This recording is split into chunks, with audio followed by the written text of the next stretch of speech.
দেশের বিভিন্ন বাজারে বেড়েছে প্রায় সব ধরনের শাকসবজির দাম। বৃষ্টির অজুহাতে প্রতিদিনই বাড়ছে সবজির দাম, এমন অভিযোগ ক্রেতাদের।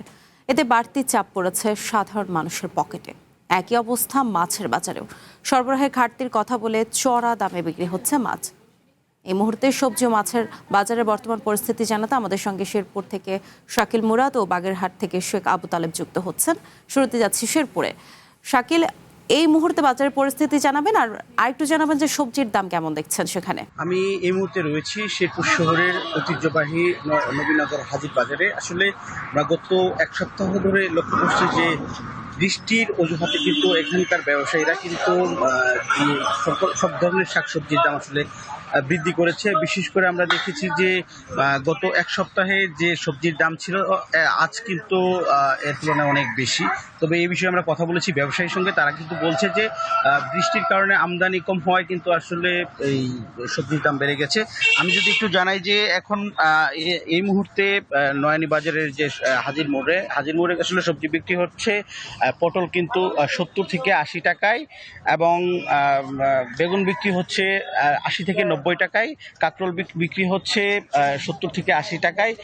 সবচেয়ে যেটা আসলে মরিচ, সাধারণত যেটা সবার সব ক্ষেত্রেই লাগে, মরিচ কিন্তু আসলে বিক্রি হচ্ছে 130 থেকে 150 টাকা কেজিতে।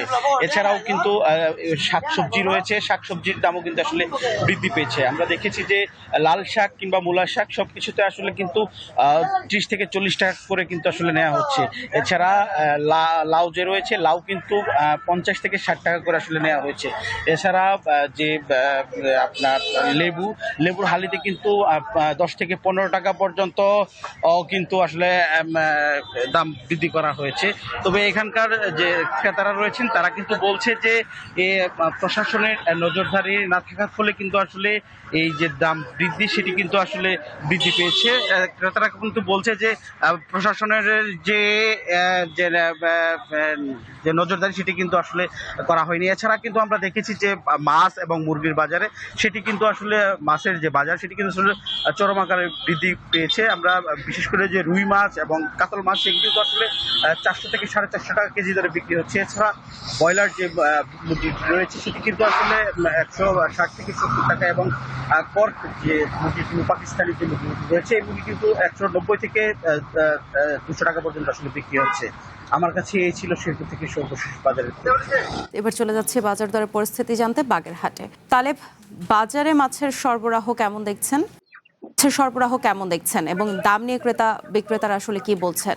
যে আমি যদি আপনাকে প্রথমে মাছের কথা জানিয়ে রাখি, বাগেরহাটে কিন্তু সুন্দরবন উপকূলীয় এলাকা। এই সুন্দরবনে কিন্তু 3 মাসের নিষেধাজ্ঞা রয়েছে পরিবেশের, যার জন্য কিন্তু এখানে সুন্দরবনে তেমন কোনো মাছ কিন্তু এই বাজারে আসে না, যার জন্য স্বাভাবিকভাবে মাছের দাম বৃদ্ধি পেয়েছে। এবং বিক্রেতারা বলছে সরবরাহ কম থাকার কারণে কিন্তু স্বাভাবিকভাবে দাম বৃদ্ধি পেয়েছে। তবে ক্রেতারা বলছে যদি প্রশাসনিক ভাবে যে ভোক্তাধিকার রয়েছে তাদের নজরদারি করলে কিন্তু দাম স্বাভাবিক হতে পারে। তবে আপনারা যদি একটু জানিয়ে রাখি, বাগেরহাটে যে মাছের দামগুলো রয়েছে, পাঙ্গাস মাছ বিক্রি হচ্ছে কিন্তু 180 থেকে 300 টাকা করে, এবং যে পার্শে মাছ রয়েছে, পার্শে মাছ বিক্রি হচ্ছে 500 থেকে 700 টাকা পর্যন্ত। রুই মাছ বিক্রি হচ্ছে 280 টাকা থেকে 400 টাকা পর্যন্ত। কই মাছ বিক্রি হচ্ছে, যেটা চাষের কই রয়েছে, সেটা বিক্রি হচ্ছে কিন্তু 180 টাকা থেকে 300 টাকা পর্যন্ত, এবং দেশীয় কই বিক্রি হচ্ছে 400 টাকা। এর পাশাপাশি যে সাগরের যে মাছগুলো রয়েছে সেই মাছগুলো কিন্তু একই অবস্থায় দাম রয়েছে, যে দামগুলো স্বাভাবিকভাবে বৃদ্ধি পেয়েছে। তবে ইলিশ মাছের দিকে কিন্তু সকলেই নজর কাটছে। ইলিশ মাছ কিন্তু বিক্রি হচ্ছে স্বাভাবিকভাবে 700 টাকা থেকে 1500 টাকা পর্যন্ত। তবে ইলিশ মাছের দাম একটু কমেছে বলে জানিয়েছেন বিক্রেতা। এর পাশাপাশি আপনাকে যদি একটু জানিয়ে রাখি, আমি কিন্তু রয়েছি এখন মাংসের বাজারে কিন্তু একই অবস্থা রয়েছে। মাংসের বাজারে ফার্মের মুরগি কিন্তু বিক্রি হচ্ছে 180 থেকে 200 টাকা পর্যন্ত। এর পাশাপাশি যদি আপনাদের একটু জানিয়ে রাখতে চাই, সোনালী বিক্রি হচ্ছে 300 টাকা পর্যন্ত। কক বিক্রি হচ্ছে 320 টাকা। সাদা ব্রয়লার মুরগি বিক্রি হচ্ছে 350 টাকা। লাল লেয়ার বিক্রি হচ্ছে কিন্তু 400 টাকা। মরক বিক্রি হচ্ছে দেশি মরক 500 টাকা করে, এবং যে দেশি হাঁস রয়েছে এই হাঁস বিক্রি হচ্ছে 450 টাকা করে কেজি দরে। স্বাভাবিকভাবে একই অবস্থা কিন্তু মাছ বাজার সাথে সবজি বাজারও। তবে ক্রেতারা কিন্তু একই অভিযোগ করছে, যদি ভোক্তা অধিকার থেকে যদি স্বাভাবিকভাবে একটু নির্দেশনা করা হয় তাহলে কিন্তু সবকিছু স্বাভাবিক মানুষের হাতের নাগালে চলে আসবে। এমন অভিযোগ কিন্তু সবসময় আমরা দেখে থাকি। মাছ বাজারেরও কিন্তু একই অভিযোগ রয়েছে। তবে দিন শেষে সাধারণ যে মানুষরা রয়েছে, যে সকল ভোক্তারা রয়েছে, তারা কিন্তু নিরুপায় হয়ে এই সকল পণ্যের দাম বৃদ্ধি হলেও তাদের এগুলো সংগ্রহ করতে হচ্ছে এবং দৈনন্দিন জীবনের চাহিদা কিন্তু স্বাভাবিকভাবে মেটাতে হচ্ছে। কাঁচা বাজারে যেমনটা জানাচ্ছিলেন আমার সহকর্মী, দাম বৃদ্ধি পেয়েছে, একই অবস্থা বাগেরহাটেও রয়েছে। তবে আহ, তবে একই অবস্থা রয়েছে। এই যে সবকিছু মিলিয়ে কবে স্বস্তিতে ফিরবে সবকিছুর দাম, এমন আশায় রয়েছে বাগেরহাটের যে সকল ক্রেতারা রয়েছে বা ভোক্তারা রয়েছে তারা।